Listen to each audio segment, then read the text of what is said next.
Hello बच्चों, कैसे हैं सभी लोग। हमने चैप्टर 2 शुरू किया हुआ है, परमाणु संरचना।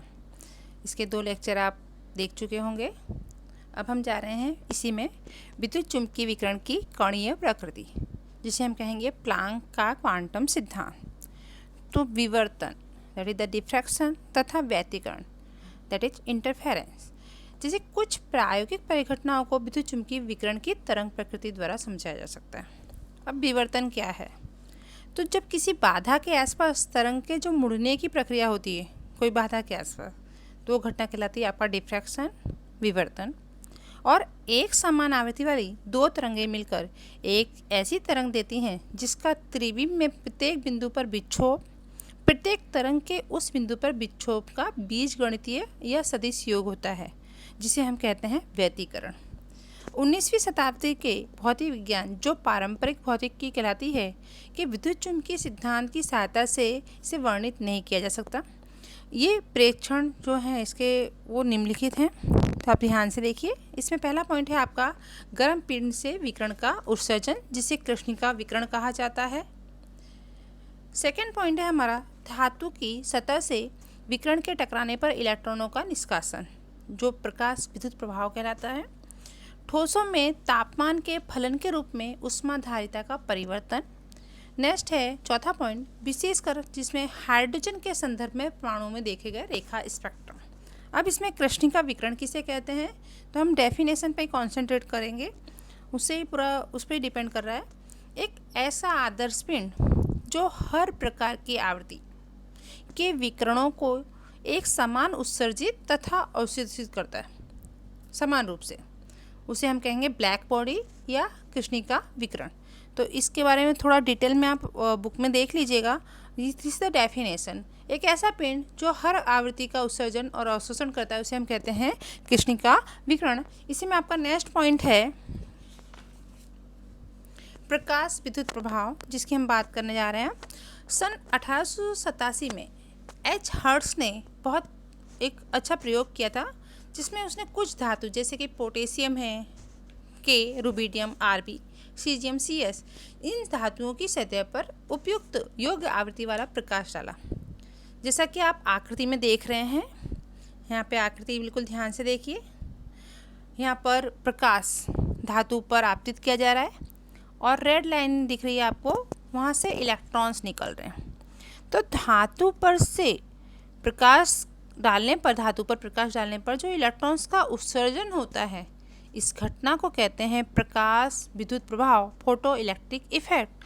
आप बिल्कुल ध्यान से आकृति का अध्ययन कीजिए धातु की सतह पर। इन शॉर्ट, धातु की सतह से इलेक्ट्रॉन के उत्सर्जन की घटना क्या कहलाती है? प्रकाश विद्युत प्रभाव कहलाती है। इसके जो महत्वपूर्ण मुद्दे हैं इस प्रयोग के, वो देख लीजिए आप।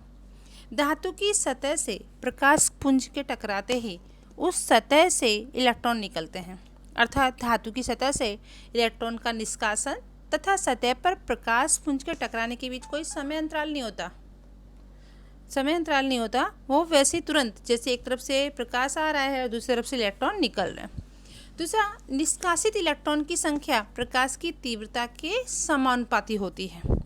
एंड थर्ड पॉइंट, प्रत्येक धातु के लिए अभिलाक्षणिक न्यूनतम आवृत्ति होती है, जिसे थ्रेशोल्ड एनर्जी यानी दहली ऊर्जा कहते हैं, जिससे कम आवृत्ति पर प्रकाश विद्युत प्रभाव प्रदर्शित नहीं करता। That means V is greater than V0। आवृत्ति पर निष्कासित इलेक्ट्रॉनों की कुछ गतिज ऊर्जा होती है। गतिज ऊर्जा उपयुक्त प्रकाश की आवृत्ति के बढ़ने के साथ बढ़ती रहती है। दैट मीन्स यहाँ पर क्या होता है कि उत्सर्जित होने वाली जो इलेक्ट्रॉन की गतिज ऊर्जा है, वो विद्युत चुम्बकीय विकिरण की आवृत्ति, विद्युत चुम्बकीय विकिरण जिसे हम कहेंगे फोटोन की आवृत्ति के समानुपात में होती है। दैटफॉर फोटोन की ऊर्जा E इजिकल टू क्या हो जाएगा? hv। V इजिकल टू आवृत्ति और h यहाँ पर क्या है? प्लांक अचलांक। इस फॉर्मूले को हमको याद रखना है। इसके आगे जो हम देखेंगे उसके फॉर्मूले के बेस पर हमको समझ करने हैं। हमारा नेक्स्ट पॉइंट है विद्युत चुम्बकीय विकिरण का द्वैत प्रभाव, द्वैत यानी डबल रोल। प्रकाश की कण समान प्रकृति ने वैज्ञानिकों को बहुत असमंजस में डाल दिया था। एक तरफ तो एक कृष्णिका विकिरण और दूसरा फोटो इलेक्ट्रिक प्रभाव, दोनों के प्रयोग अच्छे से हो गए थे। और दूसरी तरफ ये था कि प्रकाश जो है तरंग जैसा व्यवहार, जिससे हम विवर्तन, व्यतिकरण आदि परिघटनाओं की व्याख्या कर सकते हैं के साथ जुड़ता नहीं था। इस दुविधा को हल करने के लिए एक ही उपाय था कि प्रकाश के कण और तरंग दोनों जैसे गुण होते हैं, अर्थात प्रकाश क्या रखता है, द्वैत प्रभाव रखता है, ये स्वीकार किया जाए। प्रकाश तरंग या कण के समान व्यवहार करता है। जब द्रव्य के साथ विकिरण की प्रक्रिया होती है तब क्या होता है कि कण जैसे गुणधर्म प्रदर्शित करता है और विकिरण का संचरण होता है, तब यह तरंग जैसे गुण को दर्शाता है। अब इनके बेस पर हम सम्स करने वाले जा रहे हैं, जैसे कि एग्जाम्पल नंबर 2.6, 5 × 10⁻14 हर्ट्ज। बिल्कुल ध्यान से बेटा मैं सवाल समझा रही हूँ, लेकिन सारे आपको लिखने हैं, आपकी नोटबुक में लिखने हैं, और जितना भी पढ़ाया जा रहा है वो असाइनमेंट का चौपड़ा आप बनाते रहना। किसी भी दिन स्कूल में बुलाकर आपका चौपड़ा चेक किया जाएगा। तो एग्जाम्पल नंबर 2.6 है, जो 5 × 10⁻14 हर्ट्ज आवृत्ति वाले विकिरण के 1 मोल फोटोन की ऊर्जा की गणना करनी है। फोटोन की ऊर्जा दैट मीन्स आपको क्या ज्ञात करना है, ई, जिसकी हमने अभी थोड़ी देर पहले चर्चा की। फोटोन की ऊर्जा का फॉर्मूला क्या होता है, E = hv। h यहाँ क्या है, प्लांक अचलांक, और v है आवृत्ति। आगे देखेंगे, इसी में कीमत रख देंगे आप। E = 6.626 10⁻34 × 5 × 10⁻14 मिल जाएगा आपको 3.313 10⁻19 जूल। अब उसमें क्या बोला है आपको, 1 मोल फोटोन की ऊर्जा, तो जहाँ 1 मोल आता है तुरंत क्या आ जाएगा, एवोगाड्रो अंक 6.022 10⁻23 मल्टीप्लाई करेंगे आप, तो वैल्यू मिल रही है आपको 199.51 किलो जूल पर मोल। तो बिल्कुल इजी सम है, 2 मार्कर क्वेश्चन में या VSQ टाइप में भी इसको पूछा जा सकता है। इसी की तरह उदाहरण 2.7 है, ये भी आपको करना है। सेम फॉर्मूला लगेगा, E = hv। इसमें हमने C का उपयोग क्यों किया गया है, क्योंकि 100 वॉट का एक बल्ब है, 400 नैनोमीटर वाली तरंग लंबाई का एक वर्णी प्रकाश उत्सर्जित करता है। बल्ब द्वारा प्रति सेकेंड उत्सर्जित फोटोन की हमको गणना करनी है। तो फोटोन की ऊर्जा E = hv। आपको क्या दिया हुआ है, h तो आपको पता ही है, E फाइंड करना है।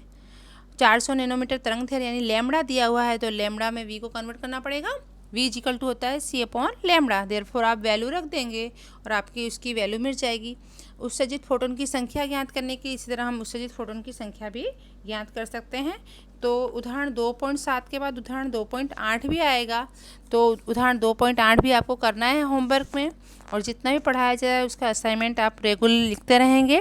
सारे क्वेश्चन आपको साथ साथ वीडियो देखने के साथ ही कंप्लीट करने हैं। ओके, नेक्स्ट लेक्चर में मिलते हैं।